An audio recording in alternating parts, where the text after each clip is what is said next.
Good morning, Good everyone. morning. Welcome to FYI. Welcome. I'm back. She's back.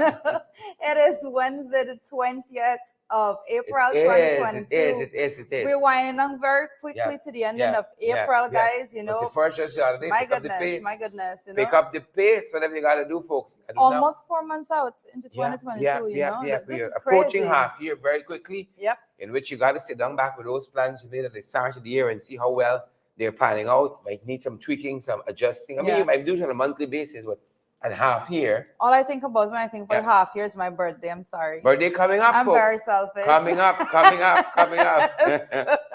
Big birthday coming up in June. Oh my goodness. I'm getting old. That's not 28 now? 26. Come on. 26, sorry. I'm pushing this thing. Apologies. I'm pushing it. Never mess with a woman's age. Never. 26. Never ever. 26, folks. Guys, how are you doing? I miss you tremendously. I can't believe, you know, I was like counting like a little child on my fingers.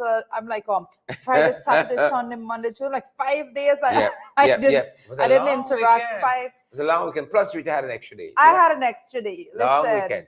I was out of town. I was in Region 7, out and about, not in Bartica alone, because Bartica is home. You're always there. But I was out and about in Region 7 all together during the weekend, and everyone loved it, you know, more family time. And I was supposed to be back here on Monday. Extra family time. I tried desperately to get back here because I wanted to be with you guys yesterday morning, but transportation didn't have the best of me. Where I was out of zone and all of that.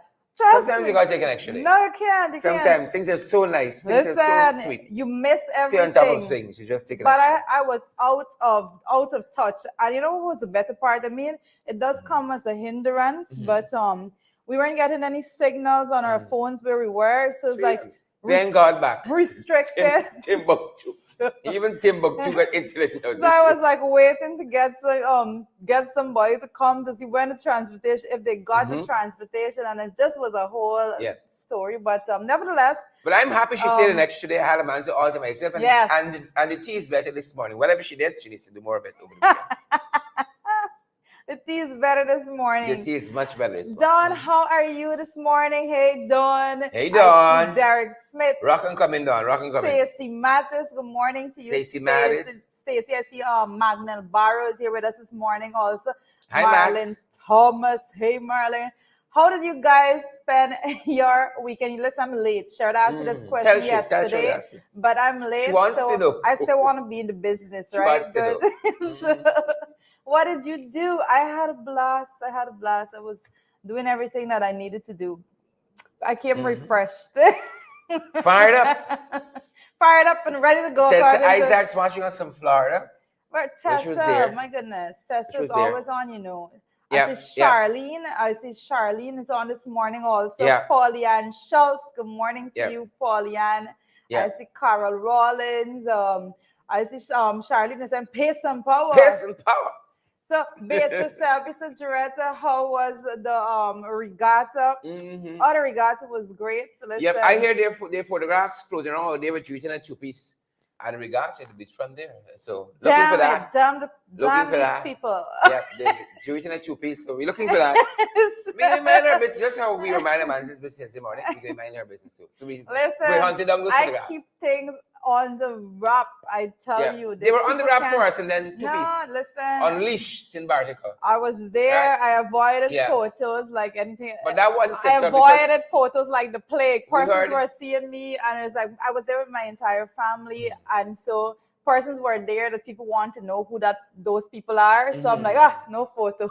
Don Joe had an outing over the weekend. No photos. And you know, one guy we heard saw Juita walking around Bartica in her two-piece, and they had an accident.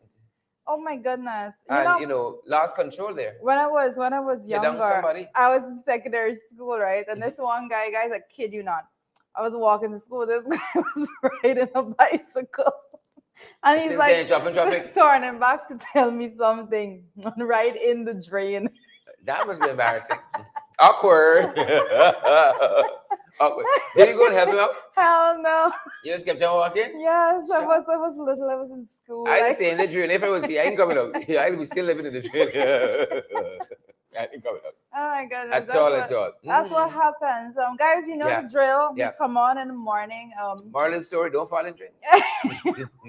No, stop and you gotta focus when you're on the road. That's the moral of the story. No, you have to focus where you go. You're riding, you're going somewhere. Don't ride and just write and go on your business. Stop and throw your lyrics, as the trainer say. Lyrics. These are sweet words. You guys, the lyrics. The backward bad. Oh my goodness! Yeah, so he was in a dream. That was quite something. With Trinities, shout out to all the Trinities in the house. Good morning, guys. I see. Julian Mars is here. Paula Devonish. Yeah, Vashti. He had to take a plunge in the dream. Yeah. Ricardo Charles.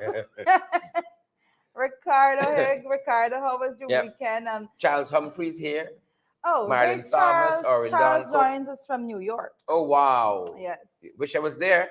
But things tight, so money ain't flowing the way it used to. We can't be there. You used to visit New York plenty on the Grange, not so much. No, but the regatta was, it was the return of regatta after 2 years of no regatta. Was it nice? An activity that Bartitians look forward to. Yes, minus the pageant. It was. Yeah, well, minus the pageant, and I have to say that that I understand the fact that they could not have had the pageant because it takes time actually. Let me say. Really? So what they didn't do is prep. And I could say that they needed to prep with the eventuality in mind that we may be able to have regatta like they did, but they didn't do that. So because of that, they didn't have a pageant, because usually for the Bartica Regatta pageant, girls are invited and accepted from all parts of the country to participate in that pageant. So when the delegates are finalized and so forth, they actually go through rigorous training before they get to that pageant night. So that because of that, the time did not permit for them to have the pageant. But I know that once all goes well, next year the pageant will be back, and I know a lot of persons look forward to that. I look forward to that specifically. Yeah. You know who was part of the pageant there in Bartica? I think a year or two ago or three. What's her name? Beautiful young woman, lovely spirit. She has a cosmetics business now. Oh, Dahlia. Since Dahlia contested, I don't know what's no pageant. There can never be another Dahlia. Quite well, but there was one clause, Dahlia is tremendously beautiful young lady, and I don't think that anybody else from Bartica could ever top, or pageants in general could ever top Dahlia's kind of standard. So I just gave up with pageants after. Well, they have that's Dahlia. That's kind of running in their family, because the year after that it was her sister. Really? Yes. One day regatta. Yeah. Wow, how nice. See, but nice. But very. You mean there's another Dahlia? Yes. Oh wow. I don't think is it FYI. I'm thinking that there may be a twin, but I can't remember, so I'm not going to put my mouth there. But definitely we have some really talented, beautiful young women, ambitious. Yes. Yep. And Dahlia went on to do some great things since then. Her own business and several other things. She represented Guyana at another pageant also. I can't remember. Dahlia is a person of interest one morning. Yes, most definitely. We'll do that. Yep, I'll reach out. I'll contact her. A person of interest. Yeah, she has been quite an amazing young woman. Dahlia was spectacular. I thought so. We got a lot of hidden treasures in this country, Definitely. A lot of hidden treasures. A lot of them in Bartica. I can understand why John Doe went up over the weekend. Yeah, so that's family. Yeah, it's more meeting family reason. Writing home. Just go home now. Right home. Yeah, we just go home. Bring them home. But shout out to folks, Dahlia and all the other beautiful, smart young women in Bartica. Shout out to Kamal, Region 7 Vice Chair. Kamal is quite an amazing woman. The category by yourself. Guys, we're gonna have Kamal on the program pretty soon. We have to have Kamal on. Kamal Fasad, the Vice Chair of Region 7. Yeah. Quite a beauty in her own right, and tremendously smart, politically gifted. And we hear, she can be sending her off soon. We're sending her off? Yeah. No, I don't want to. I don't want to. It is time. Look how we're sending off Kamal. I just planned it when I see the colors and everything. I see the veil and everything. But shout out to all the beautiful folks down there in Bartica, except the bells. No, but listen, we have to shout out a bell this morning. Shout out the bells. Believe it or not, we need to shout out one of the bells this morning, right? Because we cannot talk about regatta without acknowledging the fact Randy Bell came out as the champion racer out of the Barker Regatta. Really? Randy Bell. Was there any fighting by the selling? Let me tell you something about Randy Bell. I know Randy Bell for a while. Very humble, simple individual. Keeps very to himself, his family. He related to the Bells? Yes, but he's a different Bell altogether. Different person, different personality. He's married to his wife actually taught me in school. His wife is Bartitian? Bartitian, beautiful family. They have an amazing young woman as a daughter, and she actually topped the region when she wrote CXC up there. Much like you. Very, very much. Very, very nice family persons. I have to say shout out to Randy Bell and congratulations for that win. The other top racer that we have there is a guy by the name of Dave Scott, but his boat had issues early on in the race, and something was wrong with his engine, so he had to fall out. So that boat, that was a different boat. That's a Jaguar boat. So Bell went on to win all of the races. Yeah. Oh, nice. So congrats. So there it is, Randy Bell. So congratulations to you. Yeah. FYI. I have to say. Actually, Bell with a difference. Yeah. So you don't really no fighting. No, you don't put together just the family and just one little shell. A man is not his family. Yes, very important this morning for us. So congratulations to Randy Bell. Very amazing race, and I think he's done Bartica proud altogether at the regatta. Don Sullivan, we see you, Don. Sabina Jacobs and Marlon Trim, Erica Hooper, Don Sullivan, Winston Henry. Good to see each and every one of you. Winston, he's a jingle bell. Yeah, he's different. He's a proper bell. He's proper. Listen, I give kudos, credit where it is due, and credit due there. So yes, most definitely. Right. If you say, I take your word, he's a good bell. Yeah, listen, I'm from Bartica. If I say he's a good bell, yes. You got to take my word as it goes. All right. I sip my tea. I see Pat Miller. Good morning to you, Pat. I see Sherry Baskin. Grenades is here from Barbados. Good to see you, Sherry. Morning. Good to have you, Sherry. And of course, my friend from the Bronx will come up next. That's the order. I see Siobhan McDonald is watching us from New Jersey. Oh, yes. New Jersey. Anybody from the Independent Republic of Linden? Independent. Oh, yes. I think that's what the man said yesterday. The Independent Republic of Linden. Anybody from there? I know folks who are joining us from New Jersey. You know, when I find something nice, I like to talk about it. When we find something nice, you know, that's why Tweety talks about John Doe so often. When we find something nice here, we talk about proper things. Yeah, proper things. Properness. And he's not from Bartica, that's why I don't know. Thank God. Them Barticians come and they see tongue boy. It's the opposite. Tongue man just kind of left people alone. You went to Barbizia, left the people. I like straight. It's the fastest. The fastest carry me. That being said, folks, you know, there's a tremendous business. Young Guyanese couple just opened a business in New Jersey. And I'm not always familiar with the with these addresses per se, but here's the address. This is First Option Juice Hub. And, you know, I think young Guyanese couple, apolitical, doing well overseas. I love to see that. People pursuing their passion. And they can be found the First Option Juice Hub, 1832 E 2nd Street, Scotch Plains, New Jersey. So, folks, you know, we were talking when we introduced them last week, that sometimes even if you have to go a little out of your way to be supportive of somebody, if you can do that, you know, it doesn't hurt you, it doesn't take anything away from you, do that. And help this business to grow. Definitely, you know, the U.S. has millions of businesses fail every day too. Yeah. That being said, I want you guys to support them. First Option Juice Hub, a lovely, quiet Where is couple. They located? 1832 or 1832 E 2nd Street, Scotch Plains, New Jersey. Okay. And their telephone number is 908-288-7256. And they got an assortment of juices and I think other stuff that you can eat and so forth. And you can, you know, be as supportive as you can to them. I'm certain it's gonna go a long way for them. And these things have a way of coming back to you. Yeah. Full circle. When you're good to people, it has a way of coming back to you.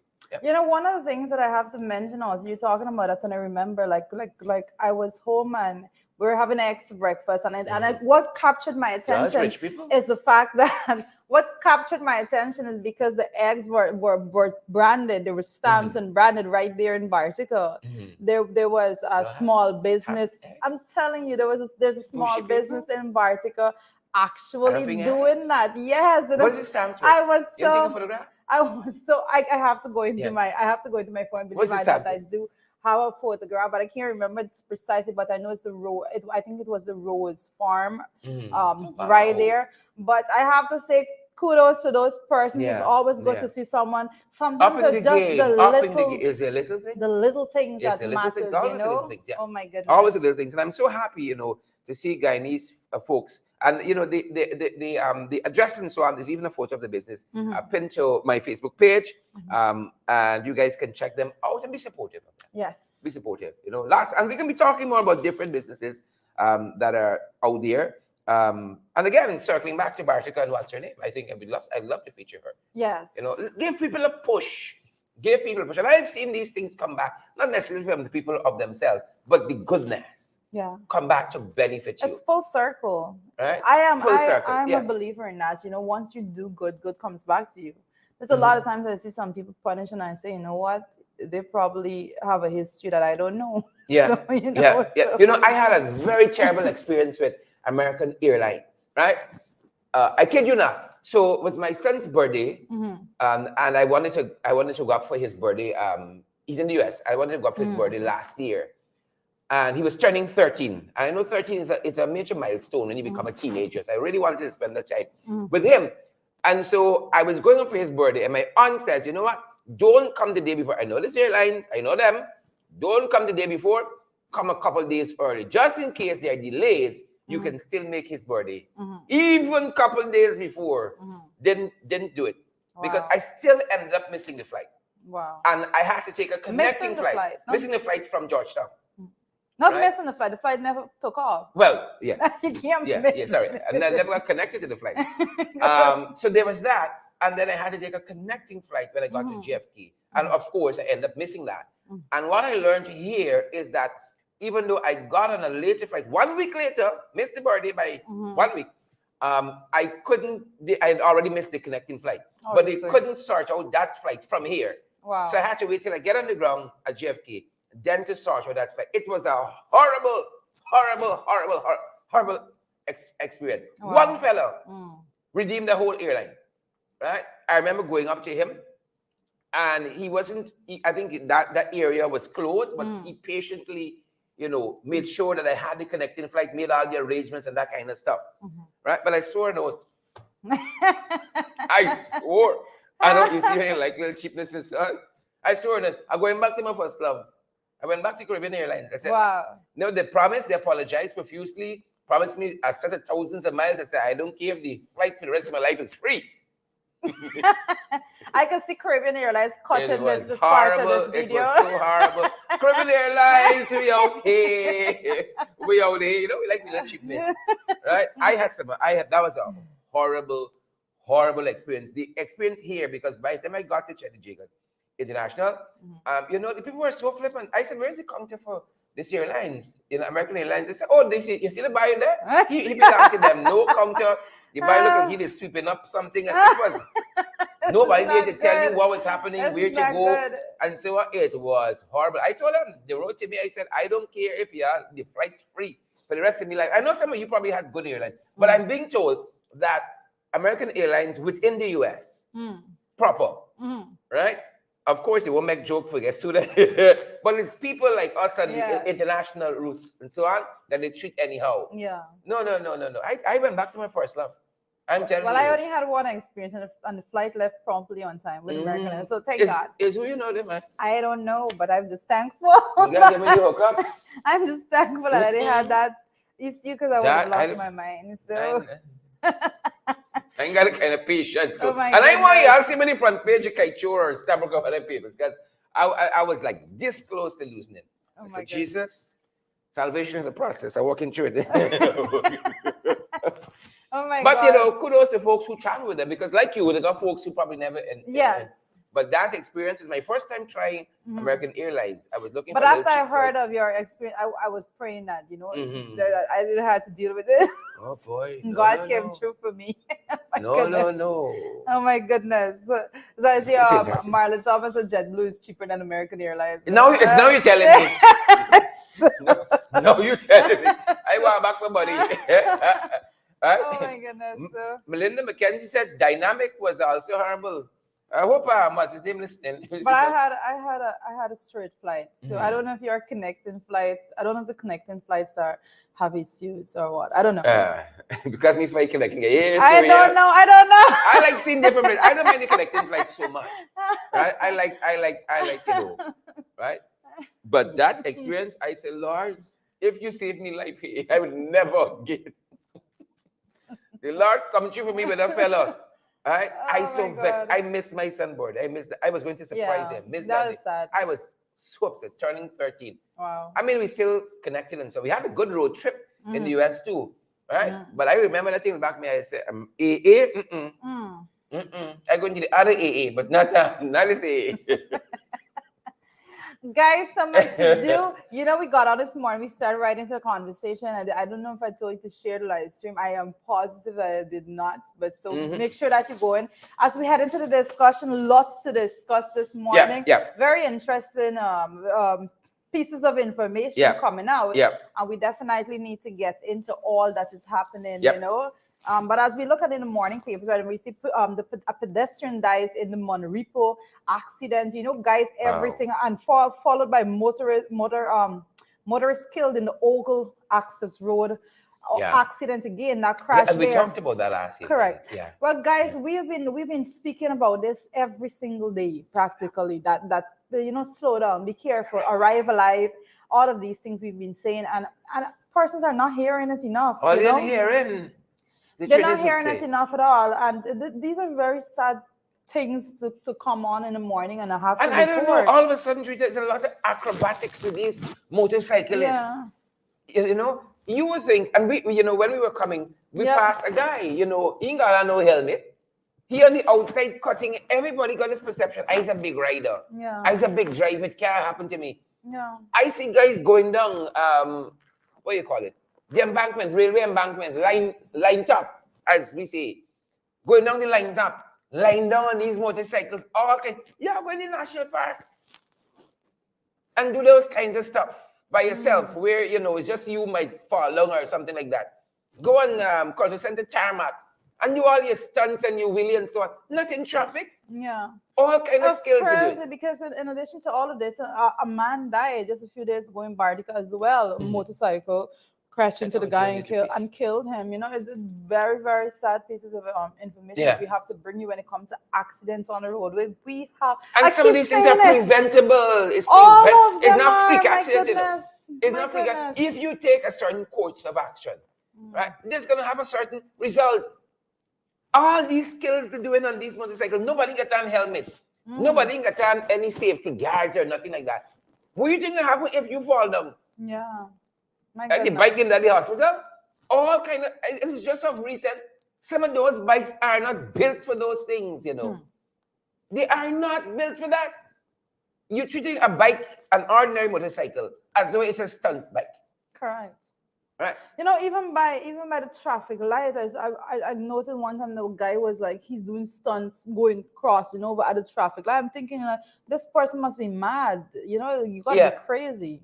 Yep. Like, no value for life. Contemplate something like that. You're not only putting yourself in danger, but you're putting other person's lives in danger. Very much so. And we have issues with that. Go by this, and the mini buses. Oh God, that's a pandemic by itself. The association, listen, we have to call these people out. I mean, they do whatever, but they have to do more. They have to do more. The association needs to do more when it comes to these buses, because I have been seeing mini buses continuing to operate as though they have no regulations guiding them altogether. Crazy, you know. And again, everybody say, I's a big driver.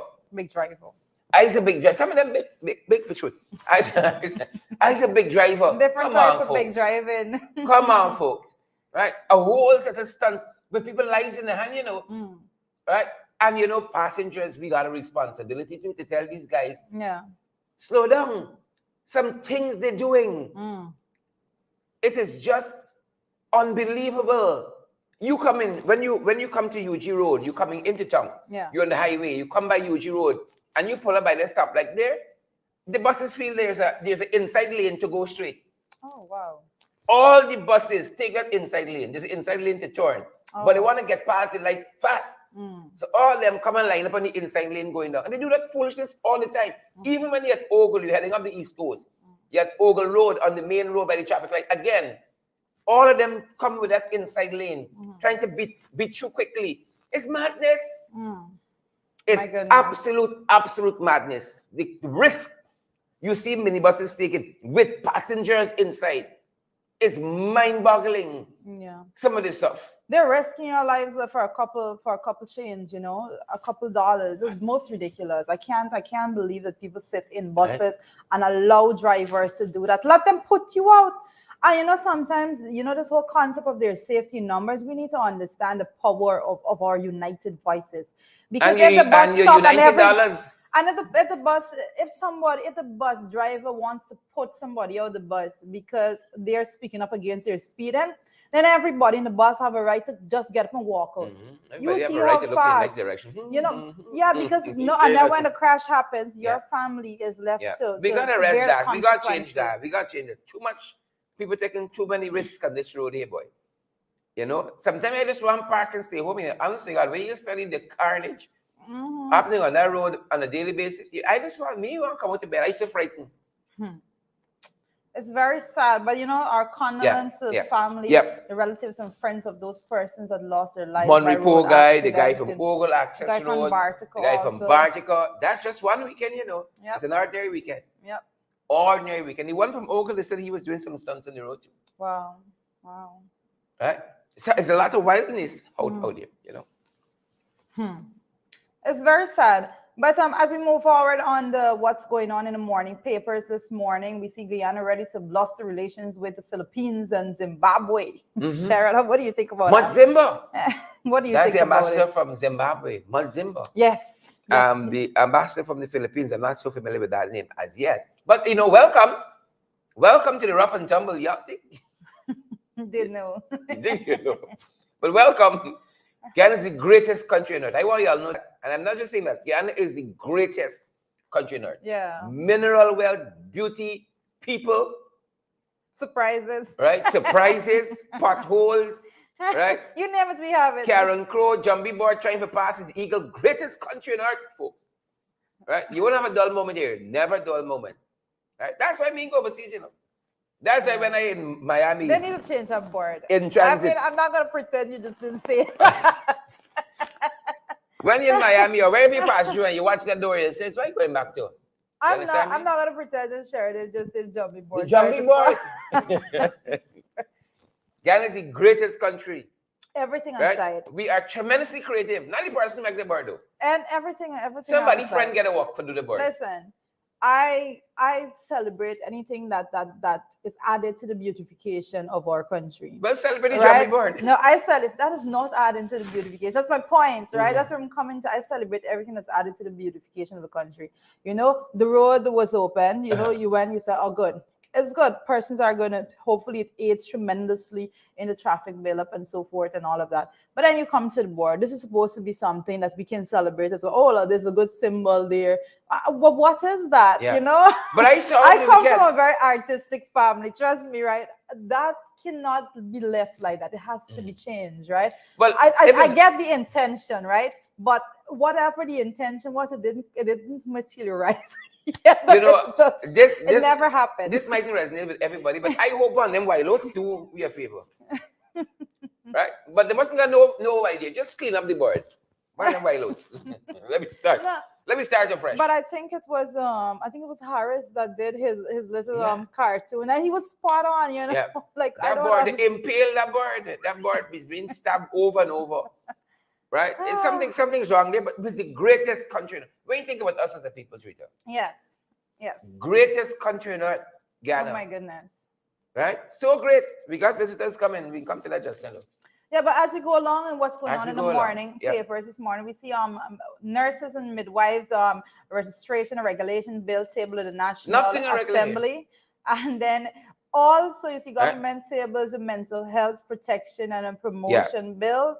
And so you see a lot is not regular. A lot is not right. A lot is not regular and right here because the Nursing Council has the impression that the government is trying to usurp its authority through this legislation.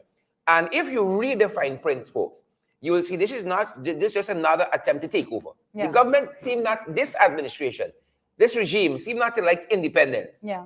Right? That's a foregone conclusion. And so you see it with the nursing council, what's happening. You see, for instance, what's happening with the credit union on the Trevor Ben, them trying to take over here. Y'all wicked. Full stop. What's happening with the Linden Utility Company, what's happening with the Bartica Association is control. Control freakism. Right? All you want is yes, people.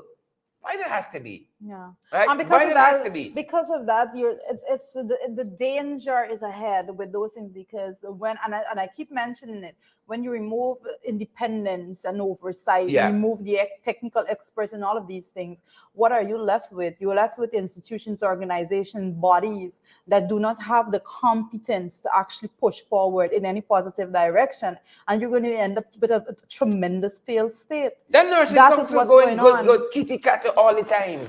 You know, we all you see the trouble we got in this country is that we feel when we're in government, we'd never be in opposition. Right? We would never be in opposition. That's the trouble we have. The same people who doing this foolishness, Cus Burnham under 1980 Constitution, protested, had strikes. Oh, the Constitution was dictatorial. This, that, the tyranny, and the other. Those folks went in 23 plus 2, 24 years, 25 years to date. 25 years. They didn't change one page in the Constitution. Yeah. They didn't change a page in the Constitution. When outside, Burnham Constitution, this and that. They operate as though they would never be in opposition. All of this here, and then when they're in opposition now, they say, oh, government is too centralized. The motion that was passed in the National Assembly with regards to the Public Accounts Committee is a typical example of what you're saying. Control freaking. Right? That's a typical example. And it comes back to the point that I make oftentimes. You know, sometimes I'd come and smile very, very nice and joyfully I can be, but I think that sometimes they must be left to live with the consequences of their actions. Now, this credit union, the Guyana Public Service Cooperative Credit Union, that credit union never seen better days than now. Yeah. Let's be fair. We have stuff going on right in today's paper. Let us be fair. And again, the control freakism. Right? You got to mash up. Once you don't control it, you got to break up everything. It's foolishness. You said nothing don't run peaceful in this country. Everything. You know, when I was coming out this morning, Twitter, I thought about what we learned in sociology. What did you learn? Sociology, SAC 110 and so on, 120. Mr. Hicks. You see, only if you went to UG, like Mr. Hicks, yes, I did. SAC 110 and 120. You know, one philosopher, I can't remember his name, but I know we got some sharp people out there said, all of life is a struggle. That's this country. I think they prove the man right every day. Nothing don't run peacefully, you know. We fight down the credit union. We fight down the cricket board. Everything is a fight in this country. Let's fight. We fight. Everything is fight. We fight down the utility company, the people going along peaceful, kitty cutter. They're not part of it. They got broke it up. The Linden Board of Guardians. The Linden Board of Guardians. You got a predominantly Afro community, African community like Linden. Everybody on the Board of Governors is East Indian. And nobody got a problem with that. Right? And belong to one political party. Right? Everything, one thing running smooth. And their people under it, they got to break it up. So they're heading now to the Guyana Cooperative Credit Union. Yeah. Trying to install some IMC and their own people. It's foolishness. But my thing is, you know, a lot of people didn't even know that credit union was there until now. The whole building transformed. The whole area there transformed. Why are you so wicked? I said a little earlier, you have to give credit where credit is due. And the credit union is, Trevor Ben is one of those persons you have to give credit to when it comes to the way in which he's managing the credit union. Suddenly, everybody knows that the credit union exists. Suddenly, out of the blues. And I'm looking through the papers, but I think I'm missing it somehow. But I noted in today's papers. The problem is the credit union is independent. I don't have to go to them, the government, the regime, to beg. You work as a public servant. You save a little money with the credit union, you borrow a little money, you build your house, and you move forward. Yep. Everything is them. You're saving your own money, you'll be able to New building society started on the Burnham. They take over. Everything you got to take over, you got to mash up. Whatever they can control, they broke up. It's a bad way we have. How US operate, US people come in, right? How US operate when we go to the US, Trinidad, we don't shame, right? Yes, people got political contention, social and otherwise. They got problems, but they're moving forward for the common good. For the common good. We featured, which was the country we featured last week when we talk about the hair and how they're reforming the school policy? St. Kitts and St. Kitts and St. Vincent. no, St. Vincent. No, it's a British territory. Oh, Anguilla. But I said that because Anguilla is going to build something. I can't remember what is it. The administration, right? And it seemed as though it's a small enterprise they're going to construct. But what really and truly appealed to me was the fact that they were advertising public consultation. Right? Public consultation. Yeah, I want to break up the whole medical council. Right? Did we have a public consultation? What's wrong with it? Like all of a sudden, you got to legislate away the nursing council. You got to legislate how nurses are registered and get a license and all of that. But interesting enough to note, guys. I think we need to mention it because this is something that was tabled in the National Assembly. It's going to come up and it's going to be debated. That's how the process works. I'm going to tell you that the opposition as is going to go into the National Assembly and debate at length. May very well go into the night, as these things have been happening recently. And what I can say is that at the end of it, the government, no matter what they say, sometimes they get up and they say absolutely nothing at all. But they're going to be passing these things based on their one-seat majority in the House, and that's the system that they utilize. They know that there's one-seat majority, so they say that, oh well, they don't need to consult, they don't need to do this, they don't need to do that. They're just going to table something, and then they're going to go and just rush and have it put to a vote, and then this is it. This is law. So very, very sad state of affairs. We continue to talk about the breaking down of the guardrails altogether. And these are the systems that are being utilized and the mechanism that is being utilized by the administration of the day to make sure that they break down the guardrails so that they can have complete control of what is going on in the country. And we all know that if you remove the experts and all of those things, then you cannot get to any place in which we're in a safe space in our own country. We're going to have a failed state at the rate in which we're going. And persons can say whatever. This is constructive criticism. If you are removing persons if you are dismantling bodies, independent bodies, if you are removing oversight altogether, when you continuously do those things, when you continue to remove experts, technical experts, and replace them with political persons that don't have the slightest clue about how to manage those organizations, we are heading to a failed state, and we're well on our way there. So persons can say what they like, you can say that you're just giving criticism, but when you highlight exactly what you're talking about, how can you then come up and say that, well, these are just wide criticisms? It's not. It's very specific to what is going on right now. And every single thing that is happening is saying that the state will fail. If we continue at this rate, the state will fail. Yeah, I was trying to pull up what the ad said in that same context. There's this public consultation on, for instance, a lot of issues, and what appealed to me was what was said at the bottom of it. So let's bring all of our thoughts to the table to contribute to whatever the consultation was. That's foreign. Let us bring all our thoughts to the table. But last we hear the don't invite the opposition, right? We can bring all we thoughts to the flag raising the other day, right? Come bring all we thoughts to the Oil Expo that you had, right? And a little country like Anguilla, I shouldn't say a little country,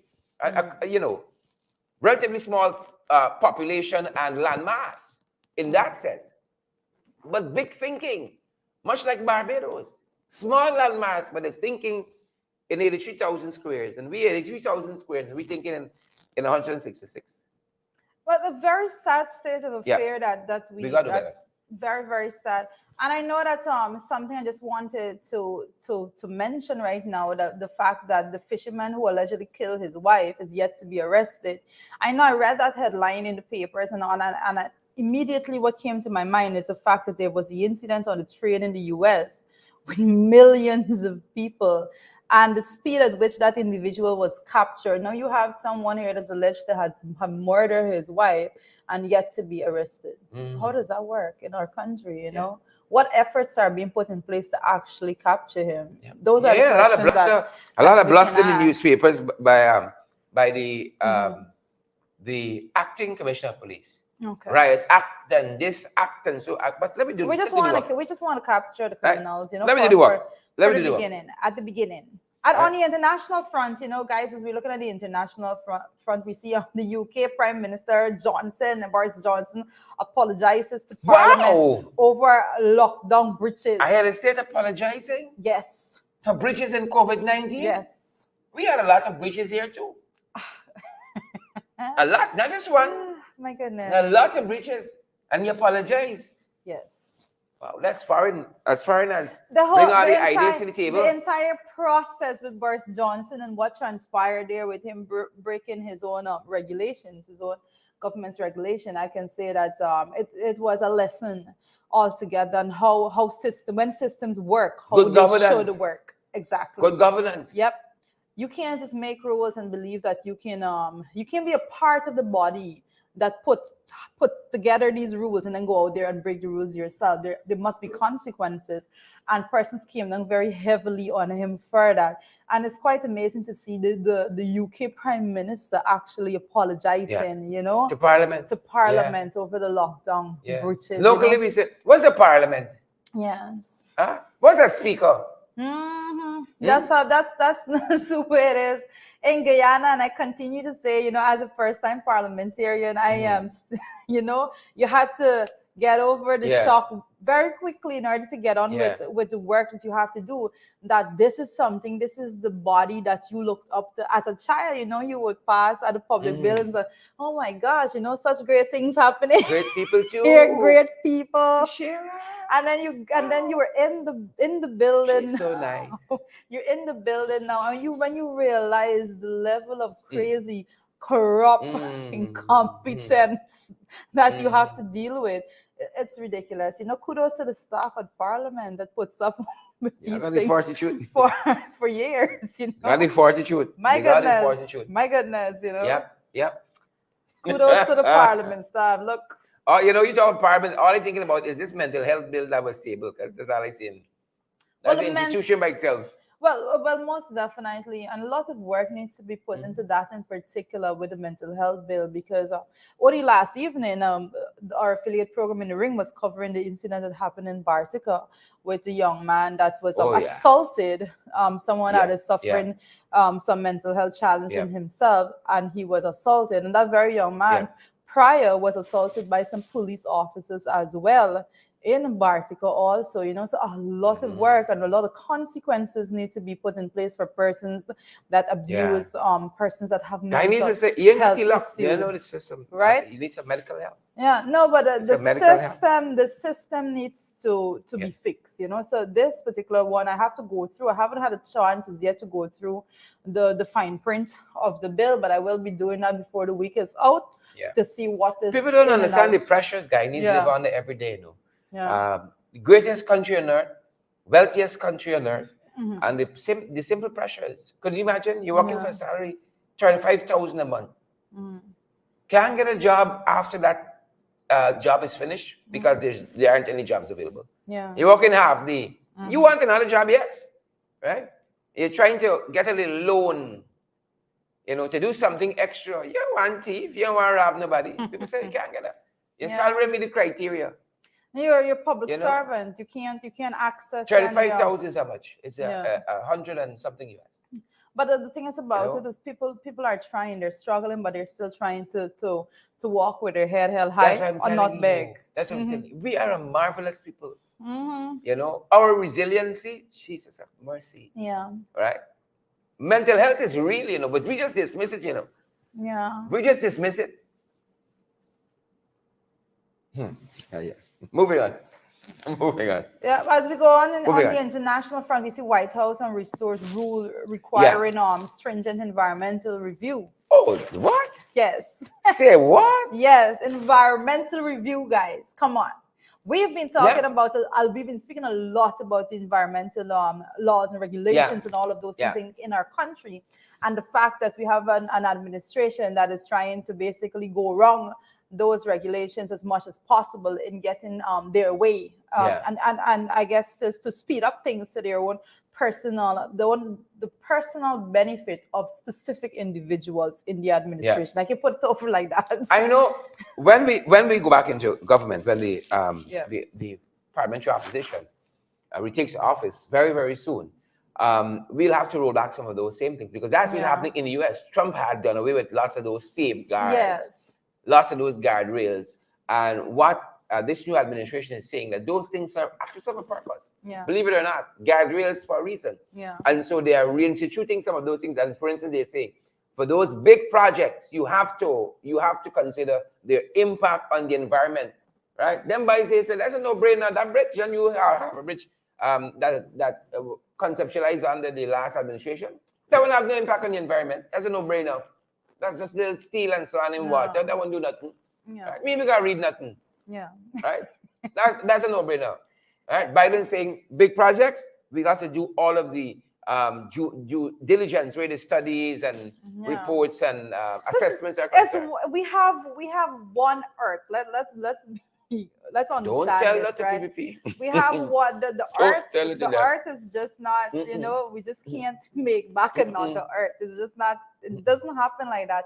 And because of that, environmental protection and all together, those things are supposed to be at the top of everything else we do. We have to protect the environment because we have generations to come after us, and we need to make sure that they are safe, and that's supposed to be everyone's number one priority. But it isn't, unfortunately. It is not. My goodness. It is not. And so that's the challenge we have. The US is saying that we're putting back our safeguards.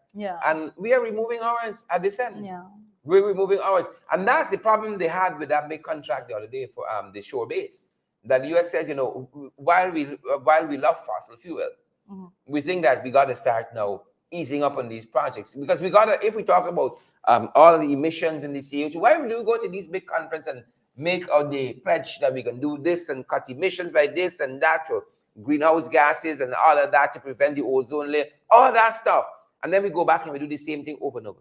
And we have said it here, Einstein, one of the smartest men who ever lived, said that, madness is doing the same thing over and over. And they expect a different result. We call it here in Guyana, Jagnerism.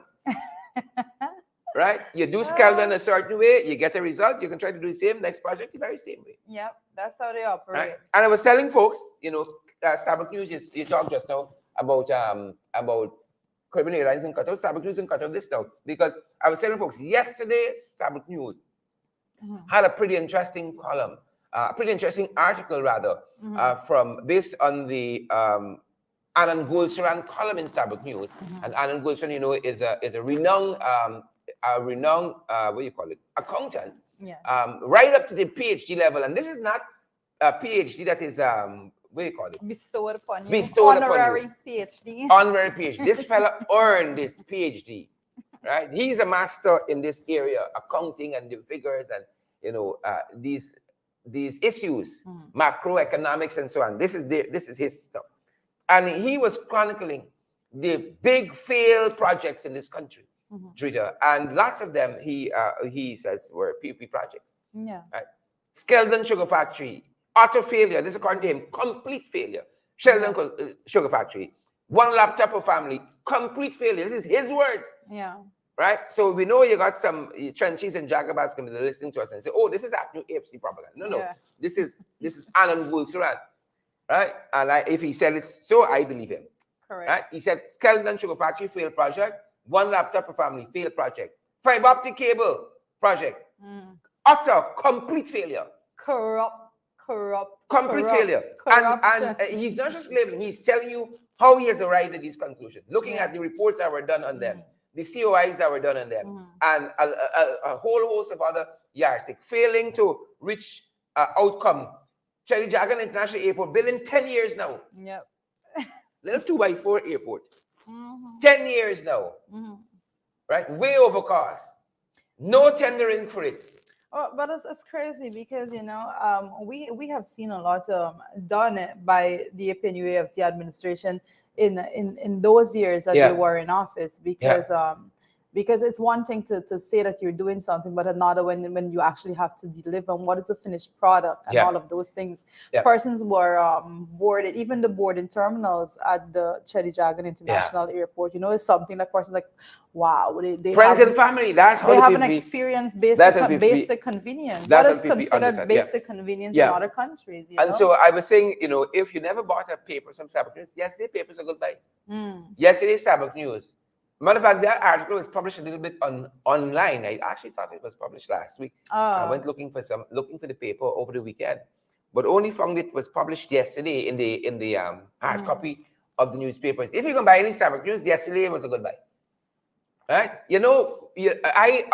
We appreciate at this end. We got lots of activists online, lots of people who are militant politically and so on. You're going to invest in that education. You got to be educated. As a political person, you got to love reading. You got to love researching. You got to love going after the facts. It's not just about spouting stuff. And that's why some of the stuff that PAP people say surprised me, because you understand it is so easy to knock down their arguments because they're doing a lot of reading. They just hear, the world-renowned economist Jack Deere says something, and they run with that, right? But compare and contrast with Anand Gulshan. Don't take me word for it. Don't take me word for it. And you know what?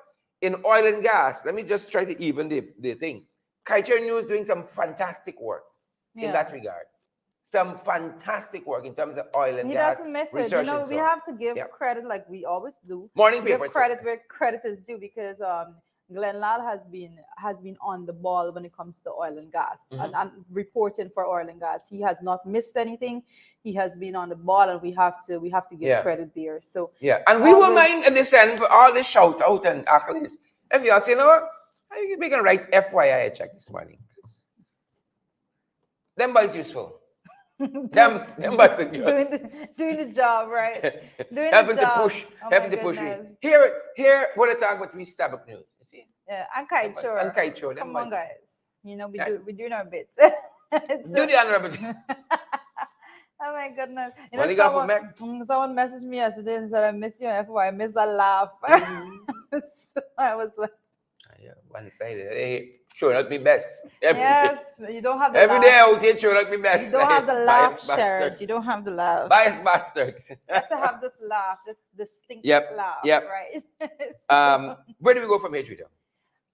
Well, as we move forward on the regional front, you have the front, good laugh. Where we go? We see the elderly brothers murdered in Trinidad, and this is something that is that's actually also being picked up out of Starbucks News, and we say that lives are valuable. When we see these things, we have to speak about it. And also on the regional front, we see lawmakers call for men's dress code review. And this specifically is coming out of the Jamaica Gleaner. And most interestingly, I have to say, I was surprised when reading this article, is that instead of current standing orders, the rules of parliament state that members dress for meetings of the House or committee should consist of business suits and necktie for men. So they're specifically speaking about men. There's a long-standing Kingston East and a Port Royal member of parliament. This is Philip Paulwell. Is of the view that the standing order should be amended to reflect a modification in the dress code for men. But specifically, I took note of this shirt. He said, in fact, you don't need a formal suit, but a type of short jacket and pants with proper shoes should be allowed. Yeah. And I'm thinking to myself, in Guyana's parliament, guys, so those of you who don't know, short jacket is allowed in the parliament of Guyana. So I have to say that we're one step ahead of other places, because here you have in Jamaica, them calling for a review of the dress code, specifically for men there, because the short jackets are not allowed and they have to go with jacket and tie, so we're a little ahead of them there. Kudos to the system here. I mean, we have so many to be concerned about, but at least you could wear a short jacket. We got to be ahead in something. God knows. At least we can wear shorts. We have tons of work to be done when it comes to dress code, and I want to mention that at this point in time, as a country altogether, as a Caribbean country to be specific, we have to be more, we have to move forward and be more realistic about the dress code that we ask persons to adhere to, especially when it comes to visiting public buildings. It doesn't mean that you're improper if you have a sleeveless. You can have a very properly attired sleeveless outfit and all of those things for women, and the conversation can go on and on about that, but that's something we're going to pick up on a subsequent program. So, but that is there. But as we look at what's going on locally, U.S. Secretary of State Blinken to visit in June. Sharon, what are your thoughts here? What are your thoughts here? I don't think I have any thoughts. Come on, you have to have a thought on this one specifically. I don't know if I have any thoughts. Honestly, I don't know if I have any. Do I have any thoughts? Well, the last Secretary of State to come was Pompeo, right? And he was here, and last I think Sharon got a name that actually came out of after he was here. I think the name Catfish that you got was from that. From that visit. But let's see what comes out now. you may have a little bit more, because I think that was what was that was always headlined about the discussions. That's one of the things that Irfan raised, that the fact that our catfish weren't being allowed into the international market through the US. Yes. And Mike Pompeo would have promised to intervene. Well, that didn't end well. That didn't age well, much like the licenses promised by Suriname.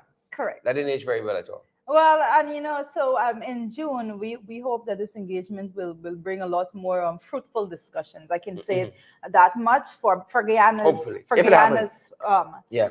sake. So as we move forward, we see almost 2 years later, VP Jagger yet to honor his promise to release the Payara report by the controversial Canadian politician. Wow. So, these promises. And these promises are they aging well? None of it is aging well because the sequence of events, if I can put it over like that, the sequence of events it's shady. It's too secretive, and all of those things. So when you start off on that footing, it's hard for you to redeem yourself and to actually come and bring truth to front, And I rather suspect that the reason why this is not being released is because it will bring more questions than answers, because no persons will have an opportunity to view for themselves what is in that, and then persons are going to be like, what the hell? Yeah. I know part of the challenge is that we've accepted that. Yes. We've accepted the fact that they're not going to release this information that belongs to all Guyanese. Is not, the government is not the PPP's oil. It's not a private company. This is public, money we're spending. It's public resources. It's our what do you call it? Patrimony. Yeah. And all of that is involved here. But they decided that they're not releasing the report. And then when Blinken comes, we can talk about transparency and good governance, and we can talk about all of those issues, right? And we hold on to the report for 2 years for dear life. We don't want people to see what's inside, right? And then you say, trust us, all is good.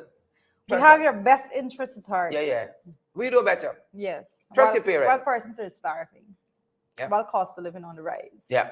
Trust us. People are not having increases in salary. We can make sure we're great again. Trust us. We can have a plan to fight crime. While states are being closed down. Yeah, we can make sugar great again.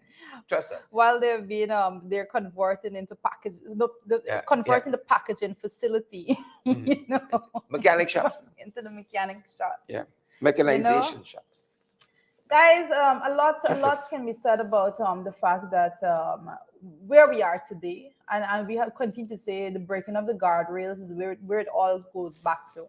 The fact that everything has been happening is coming from that. The fact that the guardrails of society and our democracy and transparency, good governance, and all of those things are being broken down with efforts. They're not just falling apart, efforts to break it down.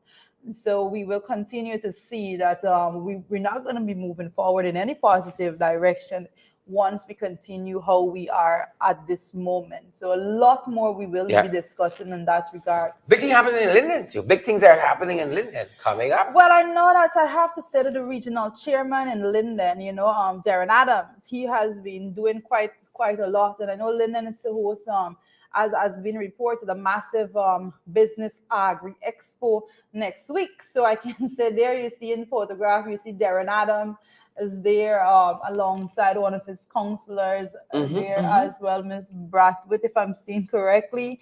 And lots Coretta Bratwitt there. And the Ola is with Sharon, but a whole lot. I encourage persons actually to go out and support Linden and that business agri expo that will be happening there next week. I'm going to take, I don't know if I could, but I'll try to take a trip there next week to make sure that I do my part in supporting. Gotta do your part. Right? Gotta do your part. But as we move on to the big issue, Cher, the big issue for today, guys. I'm going to say a few things on the big issue. Well, our person of interest. Yes, let's go to the person of interest. Or people of interest. It's the Corruption Fortune 19. And again, these guys did some fantastic work. Yes, over the weekend, there in Jamaica, some really, really fantastic work. And I think that their efforts are very, very noteworthy. Fantastic work over the weekend, guys. And again, we got to say respect and manners. Respect and manners to these folks because they've done well, and they really and truly deserve all the high praises that they have been receiving. And I just want to say, I want to call their names. Yes. Again, just part of honoring them. We had Jovan Roberts and Kaliza Smith, Marissa McPherson. We had Atoya Harvey, who did exceptionally well for us. Wesley Tyndall, Adriel Austin, Trevon Hamer, Anisha Gibbons, Gabrielle Lim. We had Hannah Reed, Stephon Roach, Shamar Horatio. We had Ezekiel Newton, and the final athlete there was Carice Lloyd, who all did exceptionally well for our country. Trina. Well, guys, as you know, we have been consistently giving credit where it is due when it comes to sports, and we've been encouraging young people to go ahead, press forward, and we've been cheering them along in the best way we possibly can here at FYI. So we continue, of course, to cheer them on and to say, you are doing our country proud. We are very, very proud of you. A lot of times persons go and sometimes they have some challenges, something the results is not as they want it to be. We still encourage you to continue and to say that we are proud of your effort altogether. Right. And then for the persons that accomplish what they set out to do, we're even more proud altogether. So super proud of you guys. So to the entire team, we say from the FYI family, we salute each and every one of you. You have done our country extremely proud, and we are so happy to be following your journey in sports altogether. Yeah. Truly an inspiration. Yes. So as we move on to the big issue, it's quite a segue from the fact that we're celebrating our athletes there. So the big issue there is Guyana Carfest's political mayhem as it is being in uplifted comments guy. Yeah, and this is how one person characterized it. I'm looking for the morning papers. How one person characterized it, looking at the issue again, that this had to do with the let me make sure that I have it right.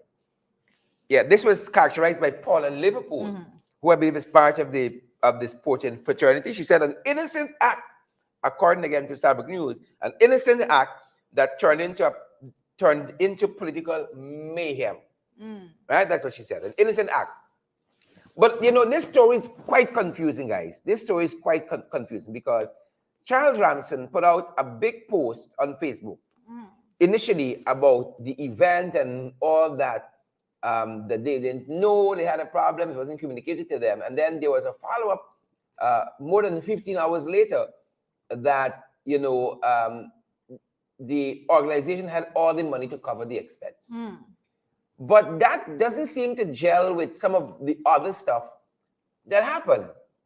Right? Because again, here you have these folks here, and I've seen reports. I've seen the reports which suggested again that, you know, there was more than just what is being said here. That actually they were out of money, that's what I really want to say. Yeah. For food, and they didn't have money for these tests. Yeah. So I don't know where Charles Ramson got his information from, but he said he got it from the director of sports, who he asked to look into the matter, right? Look into the veracity of the post. And he said that in all material times, use a legal word, at all material times, the team... They were in a position to handle. Yes, I think that's what they were reporting, that they were in a position to handle the needs for the CARIFES athletes. Right? And I just want to read a segment of that right out of Starbuck News. It says here that the president of the Athletic Association of Guyana, Aubrey Houston, I think that is the name. Houston or Hudson, let me make sure. Hudson. Last night cleared the air on assistance, and this is what I don't understand with Starbuck News here. Clearly here on assistance from former chairman of the Alliance for Change, Nigel Hughes. Wow. Right? So this political mayhem, right? Now, Nigel Hughes was chairman of AFC how many years ago? A long time ago. In his capacity as a senior partner in Hughes Fields and Stobie. Yeah. Right? He intervened in what was happening there with our athletes. But that isn't covered. You see how journalism is? Right? Nigel Hughes, former chairman of Alliance. Nigel Hughes stopped being chairman of Alliance since last year. Yeah. It wasn't the year before that. Yeah. It wasn't the year before that. It wasn't the year before that. More than 5, 6, 7 years ago. Yeah. Right? But Starbuck News says former chairman of the Alliance for Change. Right? Not Nigel Hughes, attorney at law, senior partner in Hughes Fields and Stobie. You see how journalism can... Yeah. Right? That's what it said firstly. Hughes apparently was instrumental in getting financial assistance to the athletes in Jamaica to pay for COVID tests and meals. That's the papers. However, following his assistance, Hughes wrote on his Facebook page, and they tell us what he wrote, and we know what he wrote. Right? But again, what the follow-up to that, Houston last night spoke with Starbuck News of the developments, stopping short of calling the issue a storm in a teacup. Houston told Starbuck News that leading up to the games, he received commitment from the director of sports, whoever the fellow is, and he received money from the Guyana Olympic Association and all of that. Nobody's disputing that. Yeah. Right? According to Houston, according to Hudson, there's a culture in the Caribbean, all that foolishness. He didn't address the problem, you know. Yeah. Right? People would come around and basically ask if you need help. In this case, my manager was reaching out to people. I don't understand. Right? Because Charles, the point I'm raising, Charles said in a post that this thing never happened basically. They were never in need of money because they had money. But here, he's saying, in this case, this is Mr. Hudson. Right? My manager was reaching out to people for support. Right? When issues popped up, she was letting me know. I knew very well they were staying extra because because of the flight that we got. Right? Apparently, there was this girl who was talking to her good friend who happens to have the ears of the chairman of the National Sports Commission. This is one set of cook-up story. Yeah. At the end of the story. And this is my thing, right? We can try to... The fact is... Good, exactly. They have a problem. The fact is the athletes were left without food and money for the COVID test. With everything being said and done, that was determined as a fact. The fact is further that Nigel Hughes sent money to cover that cost. Fact again, right? And I want to say this. But you know what? Yeah. Twitter, sorry to interrupt you. Apologies. This year is we're calling the Auditor General now. Because a lot of money, based on their own admission, was received. Yeah. A lot of money was received. I mean, the Auditor General like jumping story. Right? This is when you need the Auditor General, because if the team was left without money for food and for COVID tests, and they're claiming all of these money were sent from the Mohammeds, from this body, from that body, from the next. Government said they put 3 million. Right? How then? They sound like the race, but 15, 20 million here for 3 days in Jamaica. How the team was left without money for food. Yeah. Right? This story here, to cook up. Yeah. More in the matter. Well, I want to know because I want a couple of things I have to say. But first thing, I just wanted to make it clear that when I looked at all angles of what has been reported, and I looked at the fact that the individual that even got Nigel Hughes involved in it, because this is a cousin of Nigel Hughes. This is not somebody reaching out to a political person or anything like that. And let's be clear, Nigel Hughes hasn't been involved in politics for years. Let's put that out there. Let's just get that off, right? So this is someone that reached out to her cousin. Nigel Hughes is her cousin.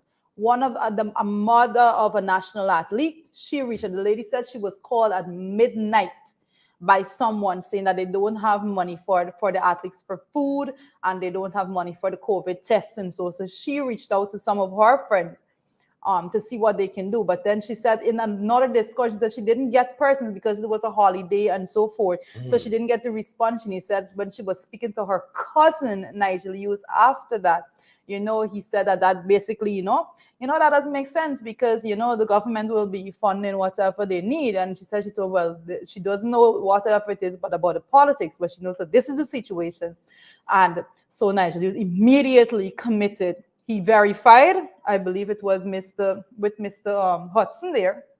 And Nigel Hughes, after Mr. Hudson made his statement, basically trying to put it over like Nigel Hughes wasn't being truthful, Nigel Hughes put out the evidence on his Facebook page that he did send the money. He said, and he had good afternoon, send the funds and post it to Facebook because he had a conversation with this person, Aubrey Hudson.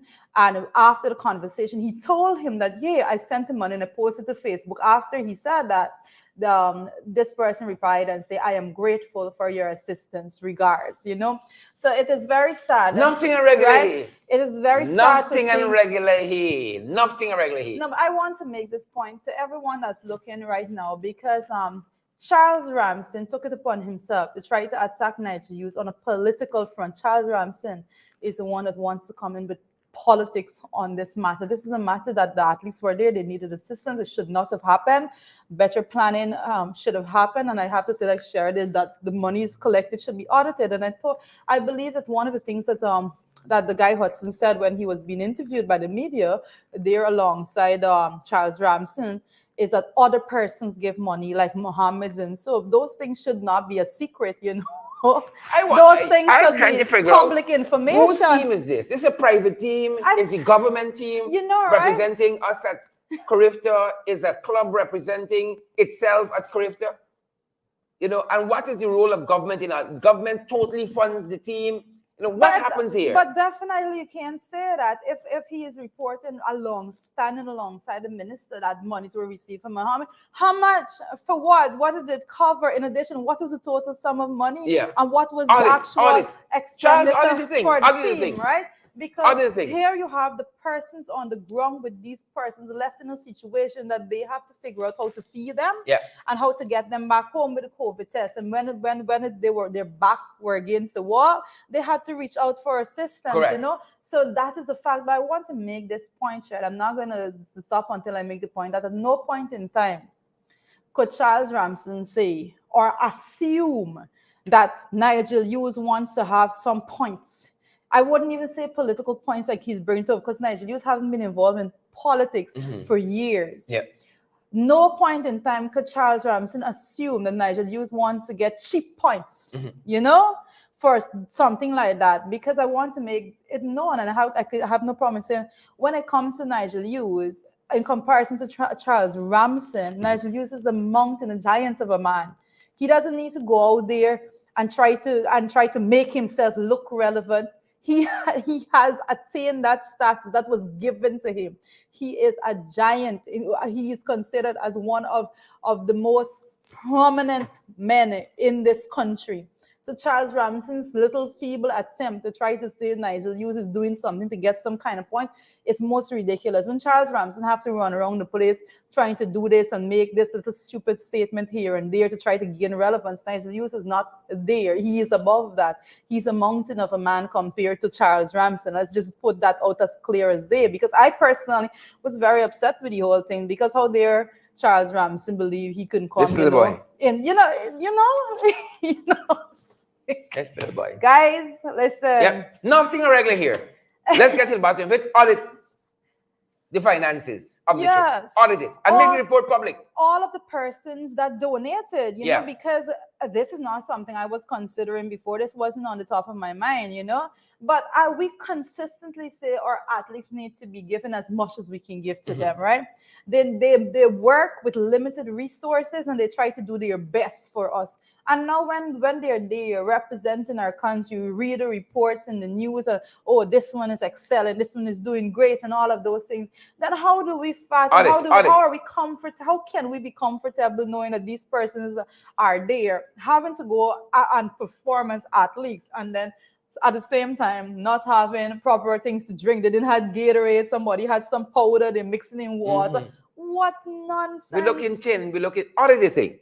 Yep. Right? Should be easy. It was a 3-day trip, wasn't that 3 months, wasn't that 3 years? Even that can be audited. But it should not. You know, the sad part about this is that because this whole conversation now has taken on such a form that it's kind of beginning to overshadow the accomplishments of these athletes, and that's something I'm upset about. And it had no reason to go there, but Charles Ramson, in his capacity as the Minister of Culture, Youth and Sports, is the one that pushed it there. You know, instead of him having a press conference with these athletes and so forth, you know, celebrating them and their accomplishments and all that little bit of nonsense, for him to even pick up on what was transpiring, instead of fixing it, but pick up in a back and forth. It's most ridiculous, and I say more in the matter than on the person. And if you give money to the team, let us know. I'd love to know if you as an individual, you give money to this team, you are called upon, you got a phone call to give money to this team, let us know.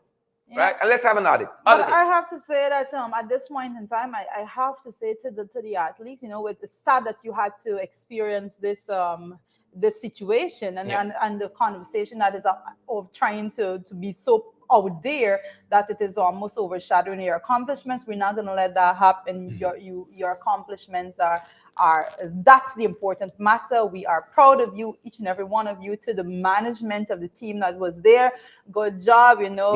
The coaches and so on. Good job to all of you. I don't know, let me put it out there, I don't know any of them. I don't know them. But I don't need to know them to say that you have done well. You know, if you know that your back was against the wall in some matters, if you know that you needed assistance and you reach out, kudos. That's how you do it. And I am sad that we're at the point that we're at right now. But the Minister of Culture, Youth and Sports, again, childish behavior. Congrats to the team. Audit. Audit the finances. Audit the spending. Yes, most definitely. And let's move on. That's out. But that's our time. You know, guys, let's release the comments as we wrap up today's program. So much going on. And again, I must say that we encourage persons, our young people, to be out there in dealing with sports. I love to see young people excel. And I want you know, we should do a program segment when they're back and rested properly, so that we can have proper kudos going out to each and every one of those athletes, you know. But good to have you guys here, Glycis Mingo and Selbert and all the other guys joining us from around the world. Thanks for joining our program this morning, folks. Smash that emoji button. We see hundreds of you guys are watching us. Smash that emoji button. And guys, you know, we don't say it enough, believe it or not, how much it takes for us to get these programs going, all the services we have to employ to get these programs out there to you. And we encourage you guys to come on board and to partner with us. We all know costs going up all the time, but we do this as a labor of love on your behalf, guys. So come on board and partner with us. We got the Cash Apps available also. We got Zelle and PayPal, MMG. We're available via MoneyGram, via Western Union as well. folks, that we can do these programs better, we can do them bigger, we can do more of them. Folks, be out here getting you valid and credible information all the time. Come on board and partner with us. You want any further details, information, our WhatsApp number, 627-6963. That's our MMG number as well, 627-6963. We'd love to hear from you guys. Come on board, find a way to partner with us so we can do more of this for you. That is right, guys, and I have to say that we have been making sure that we utilize the funding that's coming in as efficiently and effectively as we possibly can. This guy needs enough to stretch everything. Sadly, it's a consequence of what we're experiencing in the country right now. We actually learn, all Guyanese, we learn to stretch our dollars and as much as we possibly can. So we continue to do it here, and we encourage you guys to continue to support. For those of you who has never come on board, we encourage you to come on board, and it's quite an experience to be a part of the FYI family. I can tell you that our family, as it extends, especially the persons that reach out to us and that actually partner with us, they would be able to tell you that there's a different level of family affairs there. Yeah, believe it or not, believe it or not. And guys, we encourage you to share. We want to see, smash that emoji button, folks. Hundreds of you guys still watching us, Glenford Garden and Show. Before you go this morning, you smash that emoji button. Smash. Share. Make you a man put you to shame. I know, right? I saw. Share. You know, Manza does it too. Manza does it. Share. Share, folks. Share the live stream as well. Smash that emoji button. We're so glad that you guys are here. Stay safe out there. Have a good day, guys. I see you tomorrow morning, back again at 8 a.m. for FYI. Be sure to join Sherrod for Below the Belt at 12, and of course 8 p.m. this evening, where he's going to be battling it out in the ring. Ping, bang, bing, ping, bang. Have a good day, guys. Bye, everyone.